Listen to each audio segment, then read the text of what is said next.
Good afternoon, YouTube people. I hope everyone is doing okay and having a good day on, well, it's sunny here, but I hope it's sunny for you. If not, go and enjoy the rain.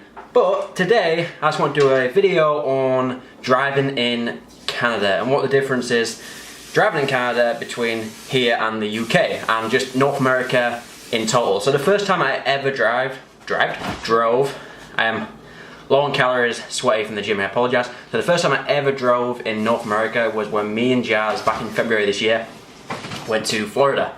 And we thought, you know what, we're gonna need a car to get around to Universal, all these other cool places.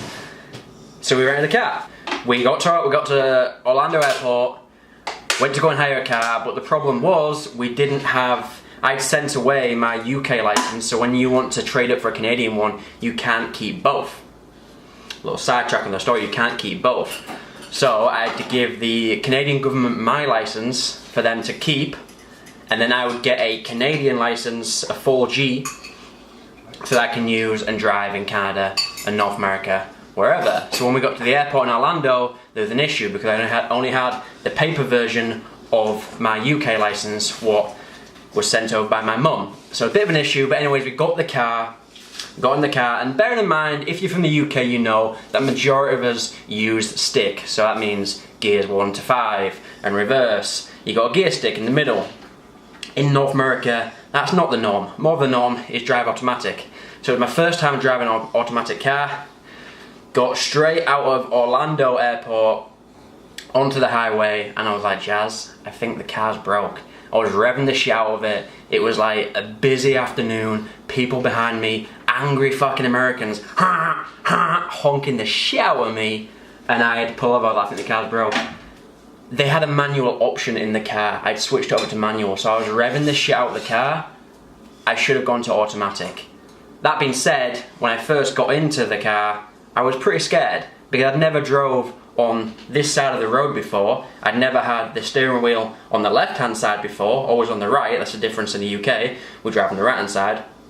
One of the pluses though, in North America there's not a lot of roundabouts, especially not in Canada anyway. The only time I've kind of come across a roundabout is on the way to Niagara, which wasn't really an issue. It's just kind of one of the daunting things where you haven't drove for a while and you kind of think, shit, do I know how to take a roundabout? Especially when I'm going the wrong way around compared to the UK. Who knows? But safe to say, I am now a confident driver in Canada. If you're coming over here and you're wondering, oh, I don't want to drive, I'll be nervous. To be honest, guys, the roads are bigger. Automatic is so much easier driving than gear stick. So it's a lot easier, it takes a lot of pressure off you switching gears. You can kind of just put it in drive and go. And you know what? It's not really a big deal. It's pretty easy.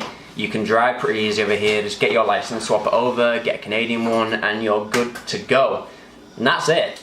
Just don't be an idiot and switch the gear stick into manual and try and go on a highway at 30 kilometers per hour. That's again, they measure shit in kilometers here, not miles per hour like they do in the UK.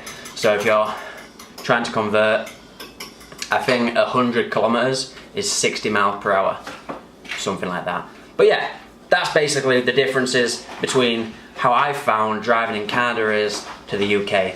Not really that much of an issue, it's just converting your mind and yourself over to the left hand side rather than driving on the right hand side. And I'm sure when I go to the UK, I'll take a little bit of adjustment time to go back, when I go back for a week, to kind of drive on this side rather than on this side.